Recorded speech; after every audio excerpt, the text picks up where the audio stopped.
আয়াত আছে ৭৪টা ৭৩টায় ধারা গুলো যদি সংবিধানে সন্নিবেশিত করা হয় আর এই সংবিধান দিয়ে দেশ চালানো হয়, আকাশ ফুঁড়ে রহমত নাজিল হবে। এইটার কথা বলতে গেলে যারা মনে করে যে না এটা রাজনীতি করছে, তাহলে আপনি তো কোরআন শরীফের প্রায় ৭৪টা আয়াত এখানে মানছেন না। একটা আয়াত না, একটা অক্ষর অস্বীকার করলে আপনার নামাজ রোজা সব মাঠে মারা যাবে, কিছুই হবে না, সব বাদ। যালিকা বিআন্নাহুম কারিহু মা আনজালাল্লাহু ফাআহবাতা আমালাহুম। হে নবী, আমি যেটা নাযিল করেছি আপনার প্রতি এটা মানে না এমন না। যদি কেউ মন খারাপ করে আমার কোনো বিধান পেয়ে, যদি কারো রাগ হয়, সঙ্গে সঙ্গে ওর জীবনের যত আমল সব বরবাদ হয়ে যায়। প্রশংসা আদায় করছে আমাদের মালিক মহান রব্বুল ইজ্জাত ওয়াল জালালের। জমার দিনে আজানের সাথে সাথে তার ঘর মসজিদে আসার সুযোগ দিয়েছে। কুষ্টিয়ার বয়লদ এই নতুন পাড়ার এলাকার মানুষেরা, আমরা জানি আপনারা কর্মজীবী মানুষ, যারা কাজ করে খায় তাদেরকে কর্মজীবী বলা হয়। নবীজি জানিয়েছেন আল কাসিব হাবিবুল্লাহ, যারা কাজ করে এরা আল্লাহর বন্ধু।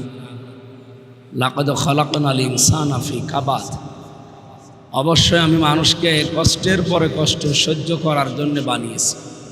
সুতরাং মানুষ কাজ করবে, কষ্ট করবে, এইটা মানুষকে বানিয়েছেন আল্লাহ এই কারণে। যারা কাজ না করে বসে খাওয়ার চিন্তায় আছে, অথবা মানুষের জিনিস মারবে, ধরবে, অন্যায়ভাবে ভক্ষণ করবে, এই ধান্দায় আছে, এরা আল্লাহর কাছে মানুষ না। এরকম কিছু মানুষ বাংলাদেশে তৈরি হয়েছিল, এখনো আছে, কাজ করে না, খালি বসে খাওয়ার ধান্দা।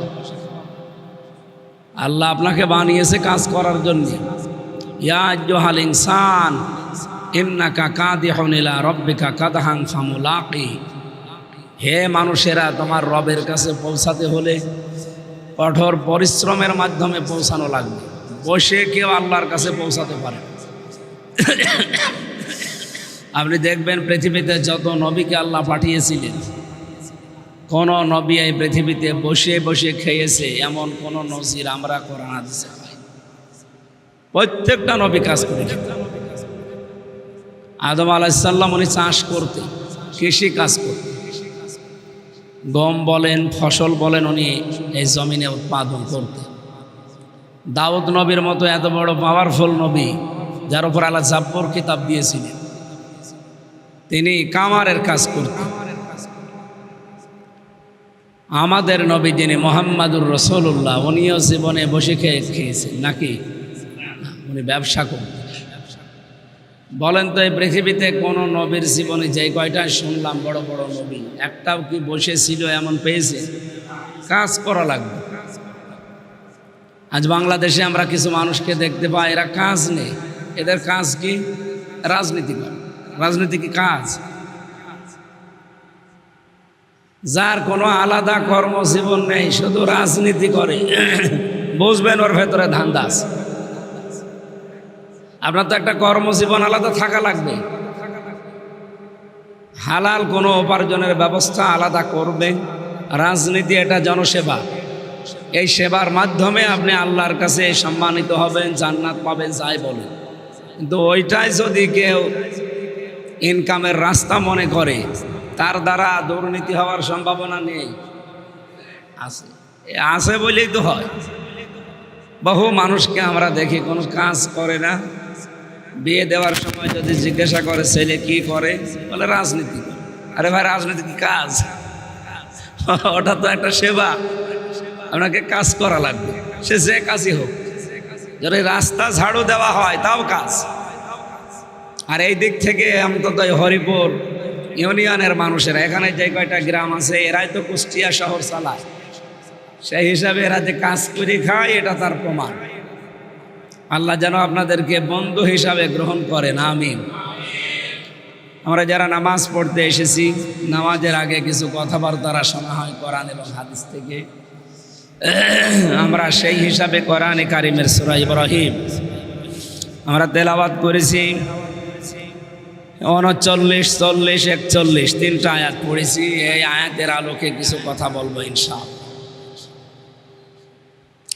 দরুদ আর সালাম পাঠ করি আমাদের নবী মুহাম্মদুর রাসূলুল্লাহ সাল্লাল্লাহু আলাইহি ওয়াসাল্লামের। তাহলে আমি এতক্ষণে যে 2-3 মিনিট যা বললাম এর সামারাইজ বোঝা গেছে যে আমাদের কাজ করা লাগবে। কঠোর পরিশ্রম করলে মানুষ সুস্থ থাকে। বহু মানুষকে আমরা যারা দেখি যে কোনো কাজ নেই কাম নেই বসে বসে খায়, ওরা কিন্তু লাস্টিং করে না। ওদের শরীরে হাজারো রকমের রোগ লেগেই থাকে, এমনকি এমন কঠিন কঠিন রোগ যে খাবারও খেতে পারে না। আমি চুয়াডাঙ্গা 2 আসনে একজন এমপি ছিল, তাল্লো স্পিনিং মিলের মালিক মোসাম্মেল হক, নাম শুনেছে? মারা গেছে লোকটা, বিএনপির এমপি ছিল উনি। যেহেতু শিল্পপতি মানুষ, কাজ কাম তো করা লাগে না, বসে বসে খেতেন উনি।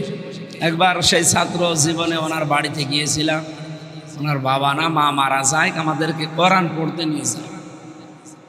কোরআন শরীফ পড়ার পরে দুপুরবেলা খাবার দিয়েছে, উনিও আমাদের সাথে বসেছে, খেতে পারছেন। কি আশ্চর্য, আপনি নিজে এতগুলো মানুষকে ডাক দিলেন, নিজে খেতে পারেন না কেন? যে ডাক্তার আমাকে জানিয়েছে যে খাবার খাওয়া লাগবে সকালে একটা মাত্র রুটি, দুপুরবেলা শুধু একটা পোস, তাও কিচ্ছু দেওয়া যাবে না, ডিম পোস, আর রাত্রে কিছু খাওয়া যাবে না, আল্লাহ বিল্লাহ করে কাটানো। অথচ লোকটা যদি চাইতো, আমার মনে হয় না না ঠিক আছে থাক, লাগবেও না। উনি টাকার বস্তার উপরে শুয়ে থাকতে পারতেন, এইরকম টাকাওয়ালা মানুষ। মোজাম্মেল হক হয়তো আপনারা নাম শুনেছেন কিনা জানি না, আমরা কাছ থেকে দেখেছি। অথচ গরিব মানুষ দেখবেন এই যে ঠেলা গাড়ি চালায়, ট্রাক চালায়, এদের যে খাবারের যে খাবারই খাক, এরা যত বেশি খাবার খেতে পারে, ধনী মানুষেরা মনে হয় 5 বেলা মিলেও এদের 1 বেলার খাবারের সমান খেতে পারে। কারণ ওদের যত রোগ আল্লাহ দিয়েছে ওই বসে থাকার কারণে। আর এই মানুষগুলো পরিশ্রম করে, এই জন্য এদের রোগ শোক ওই রকম হয় না। আল্লাহর কাছে পৌঁছাতে হলেও যেহেতু কাজ করা লাগবে, পরিশ্রম করা লাগবে, সেই ইবাদতের লাইনে বলেন আর দুনিয়ার লাইনে বলেন, এখানে কাজ করে খেলে মানুষের উপরে আল্লাহর সবচাইতে বড় দয়া হচ্ছে আল্লাহ তাকে নিজে বন্ধু হিসাবে কবুল করে। আমি যদি আল্লাহর বন্ধু হতে পারি, আমার আর চিন্তা আছে? আলা ইন্না আউলিয়া আল্লাহ লা খাউফুন আলাইহিম ওয়ালা হুম ইয়াহজানুন। আল্লাহ তাআলা বলেন সাবধান বা জেনে রাখো, আমি আল্লাহর বন্ধু যারা হয়ে গেছে এদের কোনো ভয়ও নেই, এদের কোনো চিন্তাও নেই। সুতরাং আমরা আল্লাহর বন্ধু হতে হলে দুনিয়াতে যেহেতু পরিশ্রমের জন্য আল্লাহ আমাদেরকে বানিয়েছে। আপনি দেখেন যখন আপনার বাবা মা বিছানায় ছিল, এই যে নাপাক পানিটা মায়ের রেহেমের ভেতরে যখন যায়, এর ভেতরে 40 কোটি মানুষ তৈরি হওয়ার শক্তি আছে 1 ফোঁটা বীর্যের ভেতরে। 1 ফোঁটা বীর্য দিয়ে আল্লাহ 40 কোটি মানুষ বানাতে পারে, সেরকম ক্ষমতা ওই পানির ভেতরে আছে। কিন্তু হয় না কেন? মায়ের পেট যেহেতু ছোট্ট, সন্তান আসার রাস্তাও ছোট, এই কারণে এতগুলো সন্তান হয় না। তাছাড়া শক্তি আছে। বিজ্ঞান এখন দেখতে পাচ্ছে যে এই নাপাক পানিটা মায়ের রেহেমের ভেতরে পড়তে দেরি, এখান থেকে দৌড়ানো আরম্ভ করে, প্রতিযোগিতা হয়, সবাই ওই রেহেমের যে ডিম্বাণু আছে ওই জায়গাটা স্পর্শ করার জন্য দৌড়াতে থাকে। কেউ মায়ের জরায়ুর সাথে ধাক্কা লেগে পড়ে যায়, কেউ পায়ের সাথে পা লেগে যায়, শেষ পর্যন্ত হয়তো 1টা 2টা 5টা 7টা 13টা পর্যন্ত গিয়েছে। এই পৃথিবীতে বিশ্ব রেকর্ড হয়েছে ক্যালিফোর্নিয়ায়, এক মহিলা 13টা সন্তান জন্ম দিয়েছে। এর উপরে আজ পর্যন্ত কেউ পারেনি। কিয়ামত পর্যন্ত পারবে কিনা আমি জানি না। কয়টা বলেন তো? 13টা। তা আমার মা আপনার মা 13টা, সর্বোচ্চ 1টা থেকে 2টা যমজ হয়। একটু আগে বেচারা কেরানীগঞ্জের ওইদিকে বাড়ি, এসেছিল আমার বাড়ি, এই যে আমি না আপনাদের এখানে আসার একটু আগে শ্বশুর বাড়ি বাদালিয়ার ওইদিকে। বউ ছেলে মেয়ে সব নিয়ে এসেছে, দুইটা ছেলে একটা মেয়ে। দুইটা ছেলের দিকে তাকিয়ে আমি বললাম যে কি হুজুর, ডবল কলা খেয়েছিলাম তো এই কারণে। ডবল কলা খেলে নাকি যমজ বাচ্চা হয়, এটা বিশ্বাস করেন?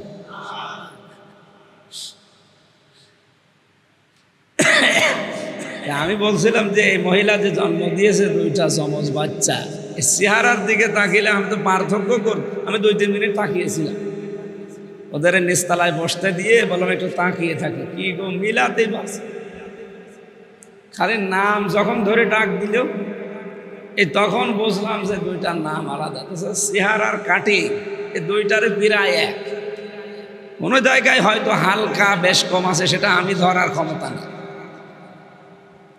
তা আমরা আমার লক্ষ্যবস্তু পর্যন্ত যেতে সেই প্রথম দিন থেকে আমি কিন্তু প্রতিযোগিতায় নেমেছি, পরিশ্রম করছি।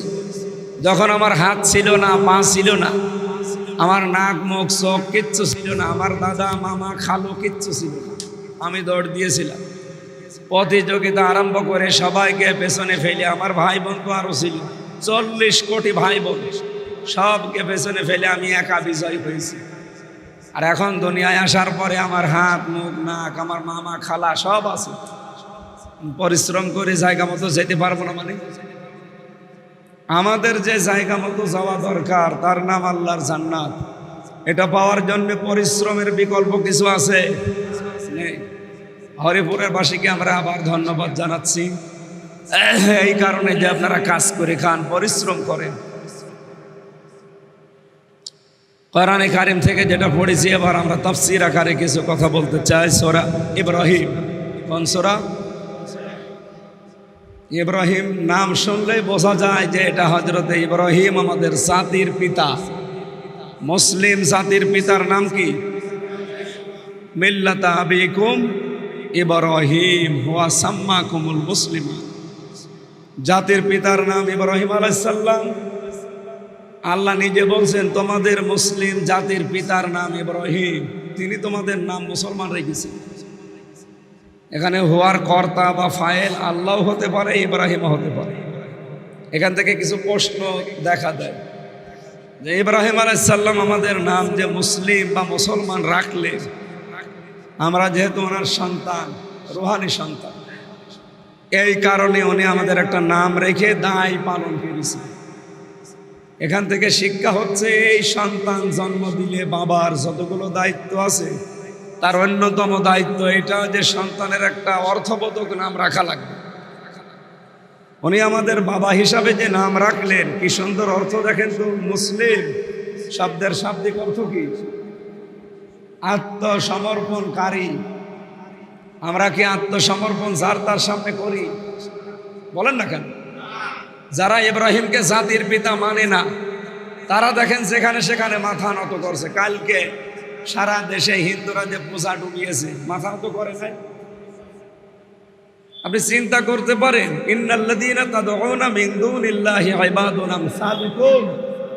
আল্লাহ তাআলা বলেন নিশ্চয় আমি আল্লাহ বাদে যাদের পূজা তোমরা করো ওরা তো আমার আরেকটা সৃষ্টি।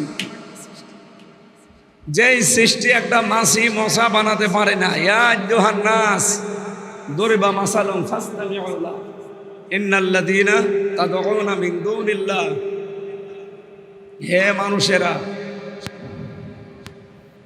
দুরিবা মাসালুন ফাসতামিউ লাহু, আমি একটা মিসাল দিচ্ছি তোমাদের সামনে। তোমরা যাদেরকে ডাকো এই জিনিসগুলো একটু লক্ষ্য করে দেখো তো, এরা কি একটা মাছি মশা বানাতে পারে? দাওফাত তালিব ওয়াল মাতলুব। যারা ডাকতেছে তারাও যেমন দুর্বল, যাদেরকে ডাকা হয় তারাও দুর্বল। আমি কয়েকটা মূর্তির দিকে তাকিয়ে দেখেছি, তাদের সামনে এবং পেছনে হাত দেখবেন 8টা 10টা করে। কয়টা? পাও 2টা লাগানো আছে, তারপরেও দাঁড়াতে পারে না। পেছনে জায়গা মতো বাঁশ দিয়ে খাড়া করে দিয়েছে। আপনি দেখেছেন? আমি তো যতগুলো মূর্তি দেখলাম একটা দাঁড়াতে পারে না, পেছনে একেবারে জায়গায় বাঁশ দিয়ে খাড়া করে দিয়েছে। একটা ধর্ম হলো? নিজের হাতে আপনি বানাচ্ছেন। আমরা এই মাটির বা কাঠের বা বাঁশের মূর্তির পূজা করি না। আমাদের এই মাথা নত হবে এই বাঁশের এবং এই মাটির মালিক যিনি, তার কাছে। ইব্রাহিম আমাদের জাতির পিতা, উনি নাম রেখেছিলেন মুসলিম, আত্মসমর্পণকারী। কিন্তু যেখানে সেখানে যারা আত্মসমর্পণ করে, মাথা নত করে, যে জি হুজুর করে, এরা হচ্ছে নমরুদের সন্তান। নমরুদের অভ্যাস ছিল এটা, আগুন দেখলে হা বাবা আপনি, সাপ দেখলে হা বাবা আপনি। এমনকি তারা লিঙ্গ পূজা পর্যন্ত করত। তারা মনে করত যে লিঙ্গ মানে একটা শক্তিশালী জিনিস, আসলেও তো শক্তিশালী, কিন্তু আমাদের কাছে শক্তিশালী কে? হিন্দুদের যত পূজা হয় 12 মাসে 13 পূজা, তার ভেতরে একটা পূজা এটা আছে। কি পূজা? লিঙ্গ পূজা করে। কি আশ্চর্য! আমার মনে হয় ওরা যদি লিঙ্গ পূজা করতে পারে, আপনি যদি একটা লাঠি হাতে নিয়ে দাঁড়িয়ে দেন, আপনারও পূজা করবেন। মানুষের একটা স্বভাব আছে, অভ্যাস আছে, যে বড় জিনিস দেখলেও ছোট হয়ে যায়, এবং ভয়ে হোক বা সম্মানে হোক, যেভাবেই হোক ও নত হয়। এটা মানুষের একটা নেশার স্বভাব। আল্লাহ এই স্বভাবটা পূরণ করার জন্য, এটা যেন অন্য কোনো জায়গায় পূরণ না করে, এই জন্য আল্লাহ একটা বিধান দিয়েছেন। তার নাম কি বলেন তো? নামাজ। এই নামাজের যে সেজদা, এটা কিন্তু ছোট হওয়ার একটা সর্বোচ্চ লক্ষ্য। আপনি যেন ছোট হন, খাটো হন, নত হন, কিন্তু যার তার সামনে না। আপনার এই কপালটা আল্লাহ নিজের হাতে বানিয়েছে। এটা শুধু ঝোঁকানো যায় কার কাছে? পৃথিবীর কারো কাছে ঝোঁকালে সেটা শিরিক হয়ে যায়। আমি কথা বোঝাতে পেরেছি কিনা বলেন? আমাদের জাতির পিতা যে নাম রেখেছেন, এটা কি যেমন তেমন নাম? অর্থবোধক একটা নাম। এই নামের ভেতরে আমাদের পরিচয় লুকিয়ে আছে। আমরা যার তার সামনে মাথা নত করি না, করবও না, সে যত শক্তিশালী হোক। 1 নম্বরে আমরা শুধু মাথা নত করি কার সামনে? আল্লাহর সামনে। ইব্রাহিম নবীকে যারা জাতির পিতা মানে না, তারা যদি অন্যান্য জায়গায় মাথা নত করে, এটা আশ্চর্য হওয়ার কিছু নেই, কারণ তারা করবে।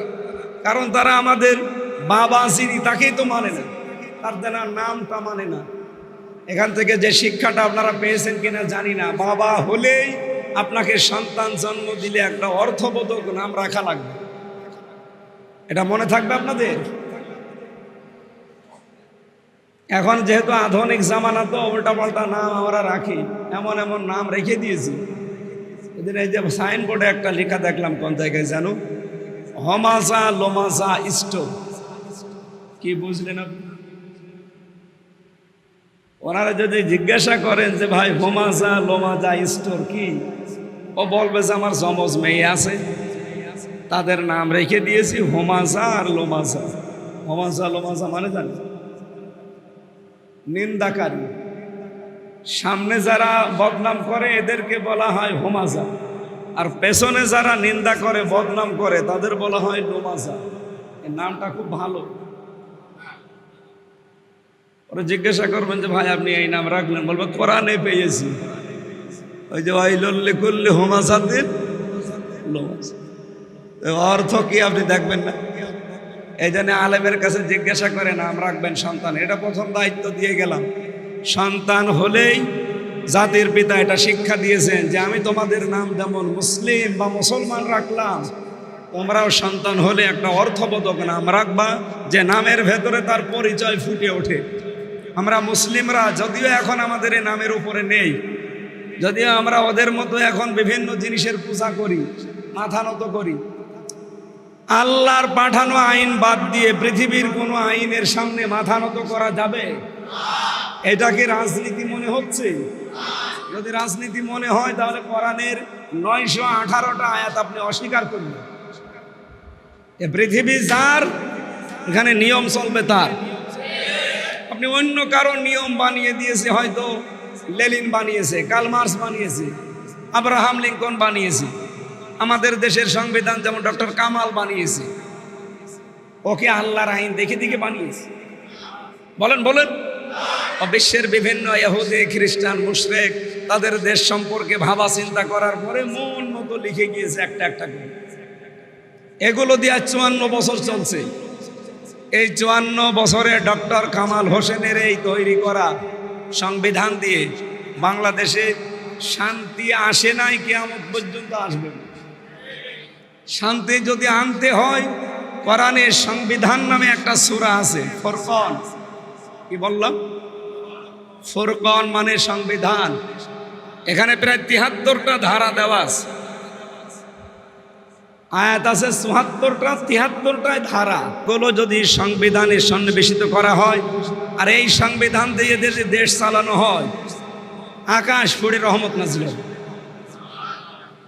এইটার কথা বলতে গেলে যারা মনে করে যে না এটা রাজনীতি করছে, তাহলে আপনি তো কোরআন শরীফের প্রায় 74টা আয়াত এখানে মানছেন না।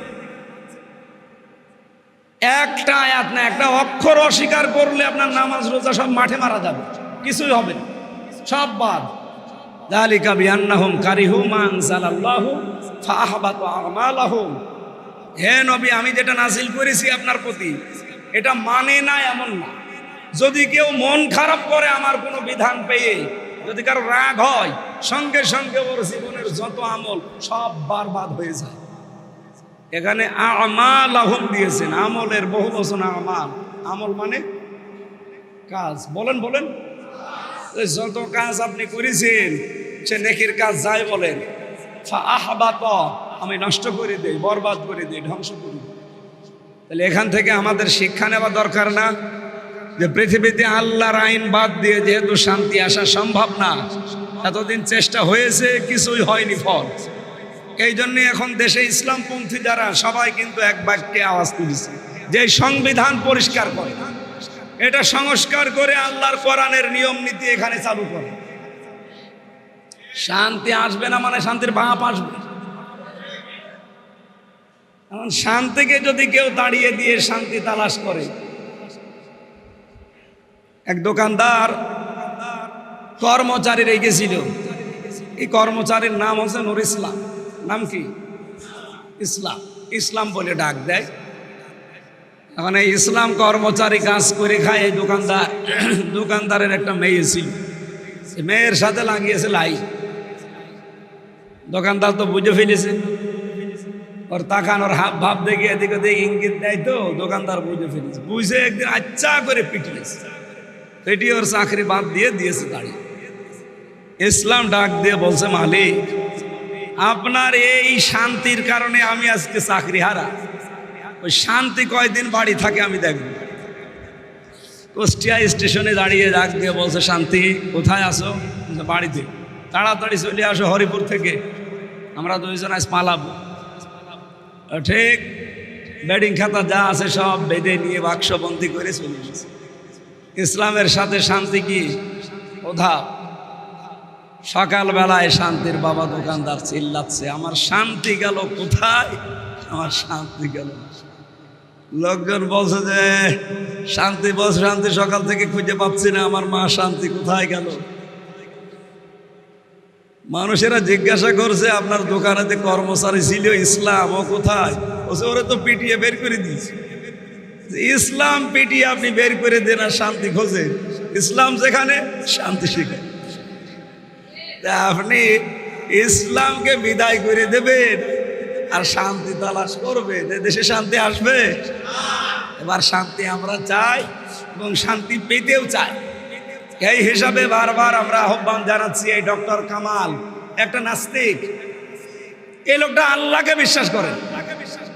দেখেন যে বয়স হয়ে গেছে, এখন নড়তে পারে না, হুইল চেয়ারে করে যায়, এখনো পর্যন্ত লোকটা বলে দেয়ার ইজ নো গড।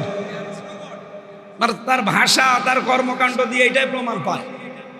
এই লোকটার বানানো সংবিধান আপনি মানবেন? 54 বছর দেখলেনই তো, কিছুই হয়নি। এবার নতুন করে আমরা কিছু দেখতে চাই। আমাদের জাতির পিতা ইব্রাহিম যেভাবে আমাদের দেখিয়েছে, এটা যেহেতু ইমানের প্রশ্ন, উনি বলছেন, আলহামদুলিল্লাহিল্লাযী ওয়াহাবা লি আলাল কিবারি ইসমাঈলা ওয়া ইসহাক ইন্না রাব্বী লাসামিউদ দুআ। প্রশংসা সব আমার আল্লাহর জন্যে, যিনি আমাকে দান করেছেন এই বৃদ্ধ বয়সে, বার্ধক্যে, ইসমাঈল এবং ইসহাক, এই দুইটা সন্তান। এখান থেকে ইহুদিরা একটা গত 5 বছর আগে একটা ষড়যন্ত্র করেছিল। যে তারা বলতে চায় যে জবাই দেওয়ার ক্ষেত্রে যে ইসমাইল আলাইহিস সালামকে জবাই দেওয়ার কথা আমরা শুনিনি, এটা তারা বলতে চেয়েছিল যে ইব্রাহিম জবাই দিয়েছে ঠিক, কিন্তু ইসমাইল নবীকে না, জবাই দিয়েছে ইসহাক নবীকে। কারণ ইসহাকের বংশধর মিলতে মিলতে যে পর্যন্ত গিয়েছে ওটা ইহুদিদের সাথে মিলে যায়, কিন্তু ইসমাইলের বংশধর যে পর্যন্ত গিয়েছে আস্তে আস্তে এটা মুহাম্মদ রাসূলুল্লাহর সাথে মিলে যায়। ওরা যেহেতু মুহাম্মদ রাসূলুল্লাহকে মানে না, ওরা মানে ওদের মন মতো তৈরি করা নবী মুসা আলাইহিস সালামকে। আসলে মুসা নবী যা যা দিয়েছিলেন তাওরাতের মাধ্যমে ওরা ওইটাও মানে। এই হিসাবে ইহুদি বলেন, খ্রিস্টান বলেন, আরো যত জাতির লোক আছে সব এক বাক্যে মুশরিক। কারণ তারা যে কোনো একটার সাথে তারা শরিক করে বসে আছে। খ্রিস্টানরা যেমন 3 খোদায় বিশ্বাস করে, বলে আল্লাহ একজন আছে মানি, কিন্তু ওনার স্ত্রী আছে মরিয়ম, এবং তার সন্তানও আছে ঈসা আলাইহিস সালাম। এই জন্য 3 খোদায় বিশ্বাস করার কারণে এই খ্রিস্টানরা কি কাফের?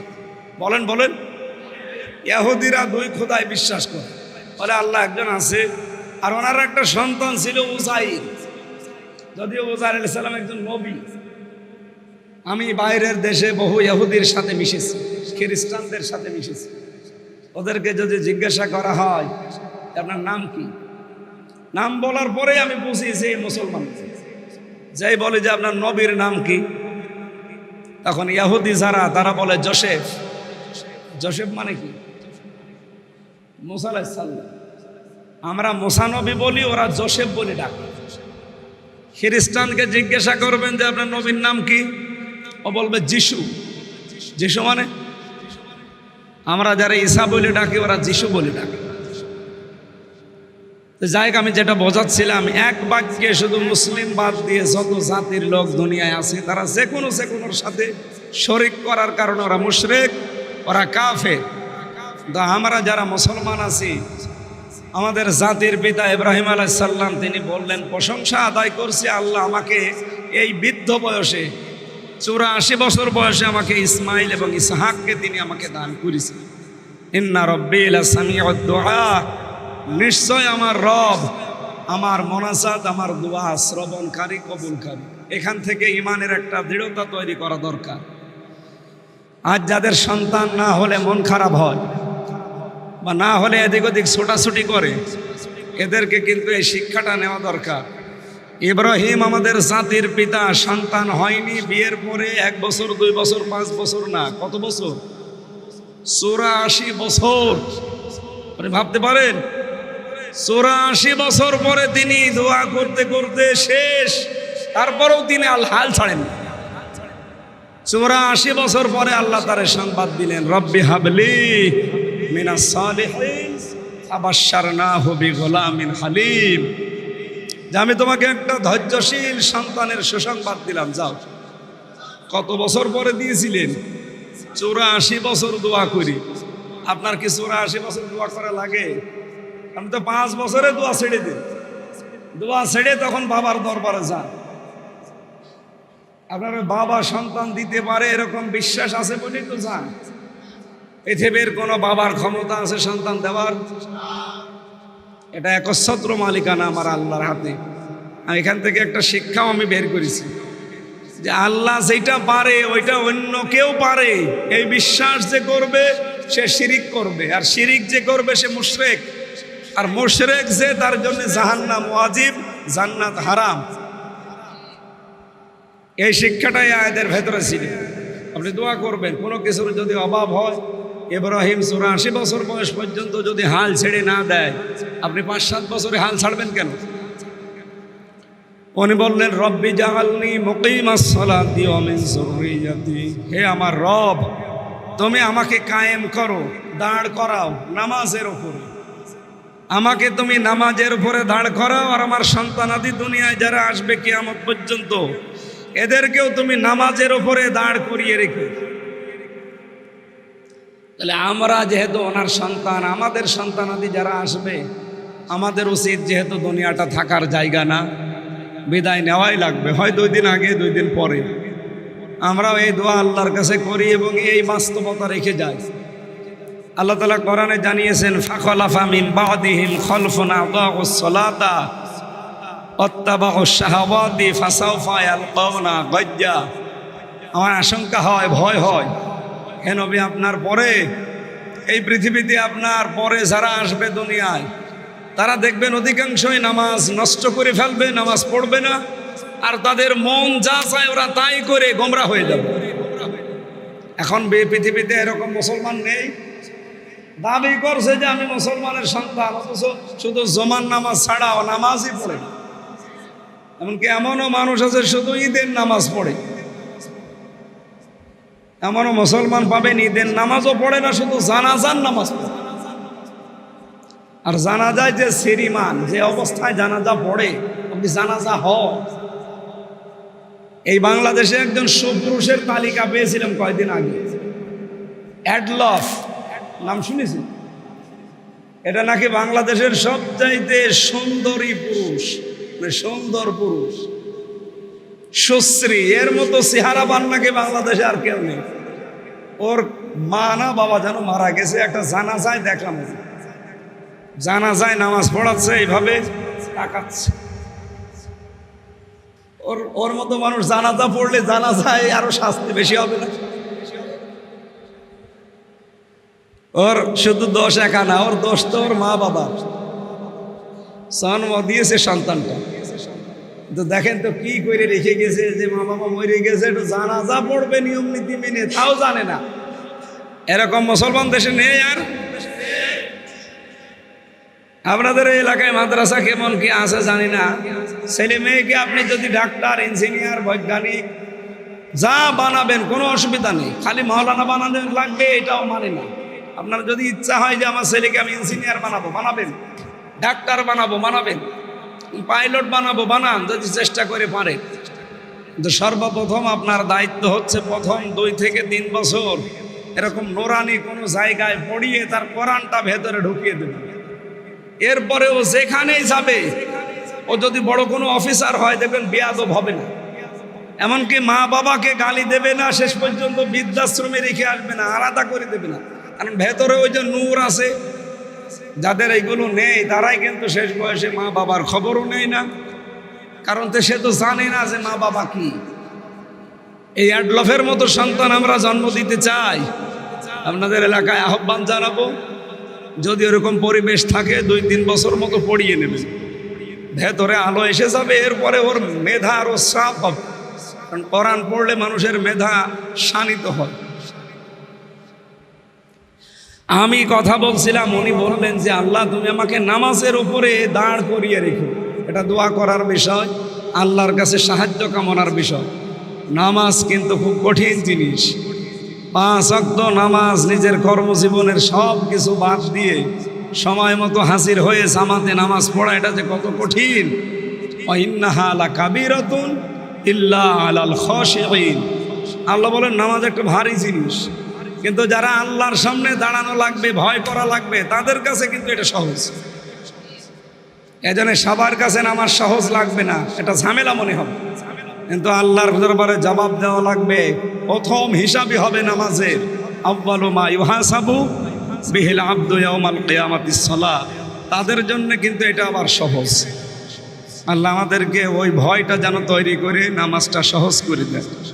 অমিন যুররিয়াতি, হে আল্লাহ আমার সন্তানাদি যেগুলো আমি রেখে যাচ্ছি এগুলো যেন অন্তত তোমাকে সেজদাকারী হয়।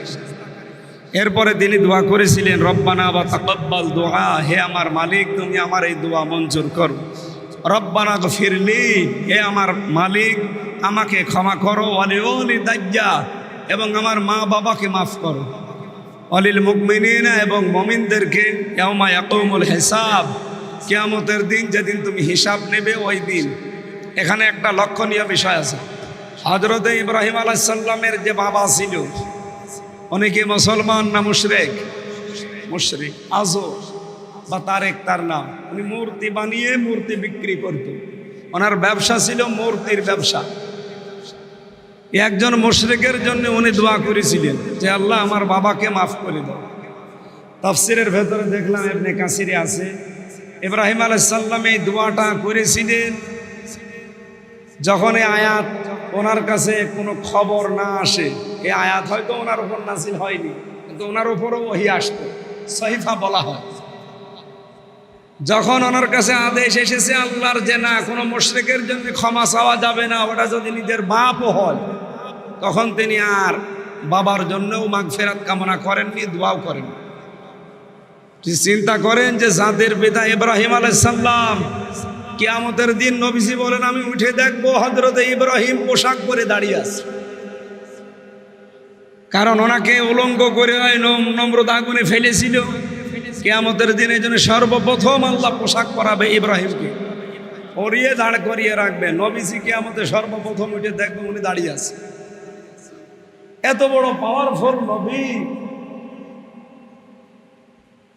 তিনি যদি বাবার জন্য দোয়া করা জায়েজ না হয়, বাবা মুশরিক এই কারণে, আর বাংলাদেশে টাটকা মুশরিক মরে যায়, আর আমরা ইমাম সাহেবরা দোয়া করে জান্নাতে দিয়ে আসি, মনে হয় কন্ট্রাক্টর নিউজ। বাংলাদেশে বহু আলেম এখন নামধারী, এগুলো আলেম নামে জালেম, তারা জানছে যে এগুলো মুশরিক, আল্লাহর তৈরি করা আইন মানে না, আল্লাহর তৈরি করা আইনের বিপক্ষে। যারা আল্লাহর তৈরি করা আইন বিশ্বাসও করে না, বলে শরীয়ত আমরা বিশ্বাস করি না, এটা কি কাফের না, মুশরিক না? এর জন্য আপনি দোয়া করবেন কোন কারণে? এরকম আলেম এখন দেখছি বিভিন্ন নাম দিয়ে, ওকে আলেম বলা যায়। নবীজির দোয়া, নবী মানে হযরতে ইব্রাহিম, এরকম নবীর দোয়া আল্লাহ ফেরত দিচ্ছে।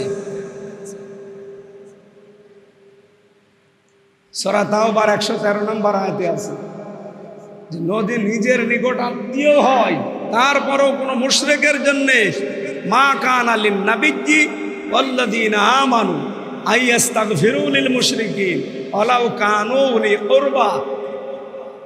হে নবী, আপনার জন্য তো জায়েজ নেই, এমনকি কোনো মুমিনের জন্য জায়েজ নেই যে কোনো মুশরিক মরে যাবে আর আপনি মাফ চাবেন, কারণ মুশরিকদের প্রতি আল্লাহর সবচাইতে বেশি রাগ। আপনি এখন বাড়িতে যেয়ে যদি দেখেন আপনার বউর পাশে কেউ শুয়ে আছে, মন খারাপ হবে না? শুধু মন খারাপ হবে, হাতের কাছে যা থাকবে তাই দিয়ে পিটাবেন, দরকার মেরে ফেলবেন। আর আল্লাহ বলেন আমি নিজের একচ্ছত্র মালিকানায় তোরে বালানাম, তোর মা বাবা শুধু বিছানায় ছিল এতটুকুই শেষ, তাছাড়া কিচ্ছু করে নাই, তারা সব করেছি আমি। ওই বীর্যটা যদি আল্লাহ নষ্ট করে দিতেন, আপনি হতেন? ওখান থেকে আমির হামজা বসেলাম এই জায়গায়, আর আমার সাথে শিরিক করল, আমার ক্ষমতার সাথে, আমার আইনের সাথে, আমার বিধানের সাথে, এগুলোর সাথে শিরিক করলো, ওই স্বামীর মতো আল্লাহর ইবাদত। এই দেশে যারা মুশরিক আছে, এটা যেহেতু তাদের কান পর্যন্ত যাচ্ছে না, আমি ময়দানে হলে বলতাম। কালকে মাহফিল ছিল আমার সিরাজগঞ্জ, পরশুদিন, ওখানে বলেছিলাম ওদের পূজা চলছিল তো, ওই এলাকায় হিন্দু বেশি, মাইক যেহেতু বিভিন্ন জায়গায় টাঙানো, মাহফিলের গেট এক জায়গায়, ওদের পূজার মণ্ডপের গেট এক জায়গায়। বললাম যে আপনারা যাদের দেবতা মানেন, যার সামনে মাথা নত করছেন, এই মাটির তৈরি করা বাঁশ দিয়ে, কাঠ দিয়ে, অথবা পেছনে আপনারা জায়গা মতো একটা বাঁশ আলাদা দিয়ে রেখেছেন, নিজে দাঁড়াতেও পারে না, আপনাদের কি বিবেক নেই যে বাঁশ দেওয়া ছাড়া তাও যেখানে সেখানে বাঁশ দিলে দাঁড়াতে পারে না, একদম পেছনে দিয়েছে, পেছনে দিয়ে দাঁড় করিয়ে রেখেছে। ওদের মূর্তিটা আমি আগে দেখে গেলাম, ঘুরে দেখে গেলাম যে পেছনে কি অবস্থা, দেখি দেখে হ্যাঁ বাঁশ দিয়ে খাড়া করে রেখেছে। এরপরে বললাম যে আপনাদের বিবেক কবে খুলবে? পেছনে বাঁশ দিয়া ছাড়া যে খাড়া হতে পারে না, দাঁড়াতে পারে না, তার সামনে এখন হাত জোড় করবেন, একটু পরে আপনি পানির ভেতরে চুবাবেন, একটা ধর্ম হলো? বিবেক যদি মানুষের কাজ না করে, আল্লাহর কি দায় পড়েছে আপনাকে জোর করে হেদায়েত দেবে? আল্লাহকে দায় পড়েছে? বিবেকটা দিয়েছে আপনাকে। যাদের বিবেক হালকা এরকম একটু কাজে লাগে, দেখবেন তারা পাল্টিয়ে যায়। যশোরের এক অধ্যাপক, বিসিএস ক্যাডার, ওরে আমি বলেছিলাম যে স্যার আপনাকে মুসলমান হতে বলছি না, কিন্তু আপনি শুধু কোরআন শরীফটা একটু বুঝে বুঝে পড়বেন, আরবিতে তো পড়তে পারবেন না, হয় ইংরেজিতে পড়েন নাই বাংলায় পড়েন। 3 মাস ভালোভাবে পড়েছে, 3 মাস পরে দেখি বিবেকের তাড়নায় মুসলমান হয়ে গেছে। এই জন্য যদি আমাদের এই ধর্মীয় গ্রন্থ কোরআন কেউ একটু বোঝার চেষ্টা করে, পড়ে, এই পৃথিবীতে কোনো ধর্মেই থাকা তার দ্বারা সম্ভব না। আমরা যেহেতু সব কিছু বাদ দিয়ে আল্লাহ দয়া করে আমাদেরকে দিয়েছে, আসেন আমাদের নিজেদের ধর্ম সম্পর্কে আমরা জানি এবং অন্যান্য সব কিছু থেকে আল্লাহ আমাদেরকে আলাদা করেছেন। আমরা মুসলিম। আমি আরও কথা বলতে পারতাম এই আয়াত নিয়ে, এখন আর সময় নেই। আমার মাহফিল আজকে সেই সাতক্ষীরা, ওখানে এসার পরে ওঠা লাগবে, এই জন্য নামাজ পড়েই চলে যাব। আপনাদেরকে শিরিক মুক্ত জীবন গঠন করার আহ্বান জানিয়ে শেষ করছি। আসসালামু আলাইকুম। সুন্নত পড়া আছে আপনাদের? তাহলে পড়ে নিন।